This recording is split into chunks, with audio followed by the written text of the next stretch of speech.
దేవుని ఘనమైన నామమునకు స్తోత్రములు.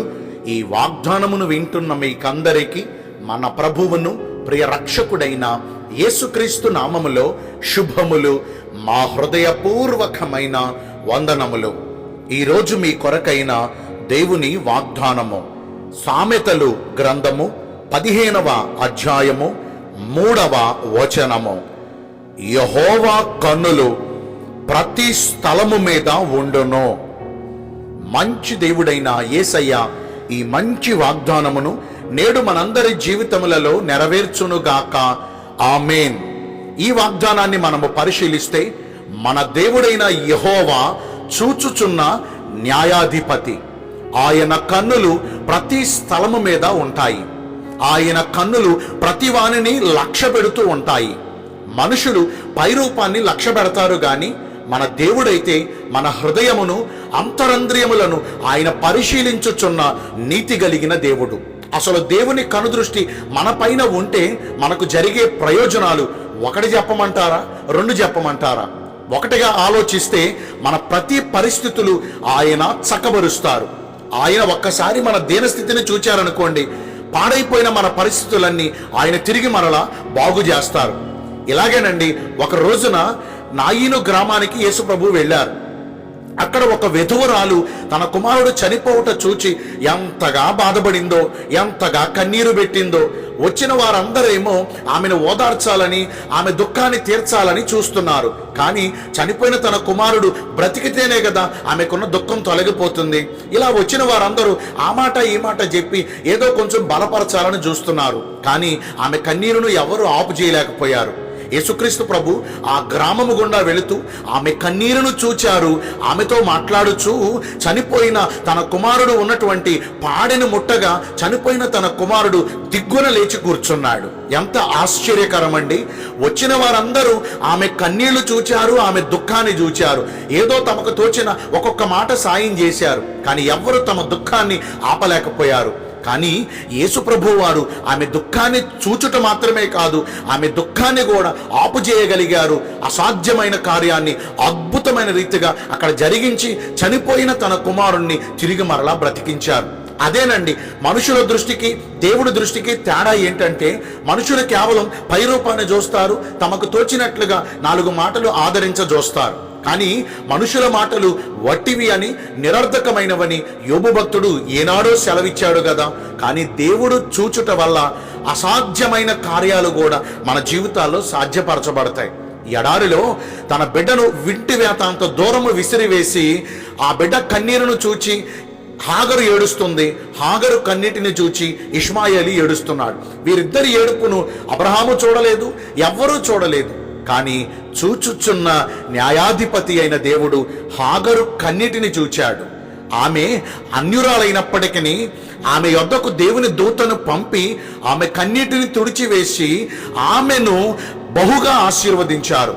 ఆమెను మాత్రమే కాదు, ఇష్మాయేలును కూడా బహుగా ఆశీర్వదించి నీ కుమారుని గర్భములో నుండి రాజులు పుట్టుకొస్తారు అన్నారు. ఇప్పుడు చూడండి, ఎప్పుడో కొన్ని వేల సంవత్సరాల క్రితం దేవుడిచ్చిన ఆశీర్వచనం ఇప్పటికీ మెసొపొతేమియా ప్రాంతమంతా, అరేబియా ప్రాంతమంతా ఇలా వర్ధిల్లింది అంటే అది దేవుడు ఆ రోజున హాగరుకు తన కుమారుడైన ఇష్మాయేలుకు ఇచ్చిన ఆశీర్వాదమే. అంటే దేవుని కనుదృష్టి మనపై ఉంటే అసాధ్యమైన కార్యాలు సాధ్యపరచడం మాత్రమే కాదు, పాడైన మన పరిస్థితులు బాగు చేయటం మాత్రమే కాదు, గాని మన దుఃఖమును తొలగించి ఆయన మనలను ఆశీర్వదిస్తారు. దేవుడైన యెహోవా కనుదృష్టి ఇంకా మిగిలిన ఈ దినములన్నీ కూడా ఆయన కనుదృష్టి మన మీద, మన కుటుంబాల మీద, మనకు కలిగిన సమస్తము మీద ఆయన కనుదృష్టి ఉండునుగాక. దేవుడు మనలను లక్ష్యపెట్టునుగాక. దేవుడు మన పరిస్థితులను మార్చునుగాక. నిశ్చయముగా ఆయన మనలను ఉన్నతమైన స్థితిలో నిలబెట్టునుగాక. ఆమేన్. మరి ప్రియ దైవ జనాంగమా, దేవుని కనుదృష్టి మన మీద ఉండుట వల్ల మనకు కలిగే ధన్యతలు మనం తెలుసుకున్నాం. మరి ఇప్పుడు దేవుడు మనలను లక్ష్య పెట్టాలంటే మనము ఎలాగున ప్రవర్తించాలి? మొదటిగా దేవుడు ఎవరిని లక్ష్య పెడతారంటే, ఆయన మనలను చూచునప్పుడు మనము ఆయన దృష్టికి దీనులుగా ప్రవర్తించాలి. యెహోవా దీనులను లక్ష్యబెట్టును.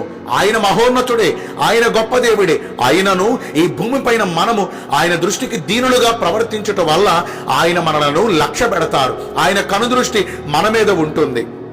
ఒకవేళ కలిగిన వాటిని బట్టి అతిశయపడుతున్నామేమో, మన తలాంతులను బట్టి, మనకు కలిగిన అందాన్ని బట్టి, మనకు కలిగిన ఆస్తిపాస్తులను బట్టి, మనకు కలిగిన కులాన్ని బట్టి, మనకు కలిగిన దేనిని బట్టి అతిశయపడిపోయి దేవుని కంటే నేనే గొప్పవాణ్ణి అనుకుంటున్నామేమో. అస్సలు పొరపాటుగా అలా మనల్ని మనం హెచ్చించుకోవద్దండి. ఎందుకంటారా, తన్ను తాను హెచ్చించుకున్నవాడు తగ్గించబడతాడు. ఎవరైతే దేవుని దృష్టికి తమ్ముడు తాము తగ్గించుకుంటారో దేవుడు వారి పక్షమందు వారిని దృష్టించి, వారిని పరిస్థితులు మార్చి, వారిని ఉన్నతమైన స్థితిలో నిలబెడతారు. అంటే దేవుడు మనలను చూడాలి అంటే, ఆయన కనుదృష్టి మన మీద ఉండాలంటే మనలను మనము తగ్గించుకోవాలి, దీనులుగా విధేయులుగా ఆయన దృష్టికి ప్రవర్తించాలి. ఇక రెండవదిగా, దేవుని కనుదృష్టి మనపై ఉండునట్లుగా కన్నీరు విడుచుచు దుఃఖించుచు ప్రార్థించాలి.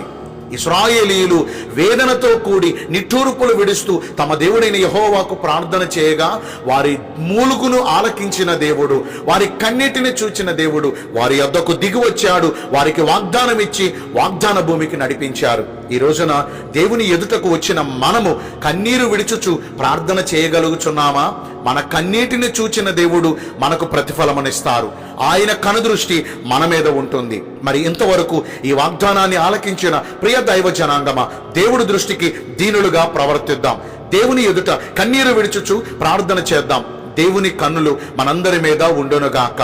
దేవుడు ఈ కొద్ది మాటలు మనందరి వినికిడిలో దీవించునుగాక.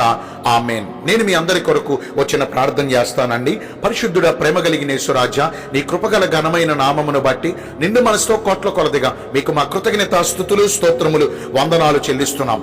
మీ కనుదృష్టి ఎల్లప్పుడూ మా మీద ఉండును అని ఈరోజు వాగ్దానము ద్వారా సెలవిచ్చారు. మీ కనుదృష్టి మాపై ఉండాలంటే మేము ఎలాగున ప్రవర్తించాలో కూడా మీరు మాకు సెలవిచ్చారు. అట్టి ప్రకారము నడుచుకుని ఈ వాగ్దాన ఫలమును పొందుకునే కృప నేడు మాకందరికీ దయచేయండి. ఈ రోజున ఎందరైతే పుట్టినరోజులను, వివాహ దినములను, ఇతరమైన శుభకార్యములను జరిగించుకుంటున్నారో వారందరికీ మెండైన దీవెనలు కుమ్మరించమని, మీ రాకడ కొరకు మమ్మల్ని సిద్ధపరచమని యేసుక్రీస్తు ప్రశస్త నామమున ప్రార్థించి వేడుకొనుచున్నాను మా ప్రియ పరలోకపు తండ్రి.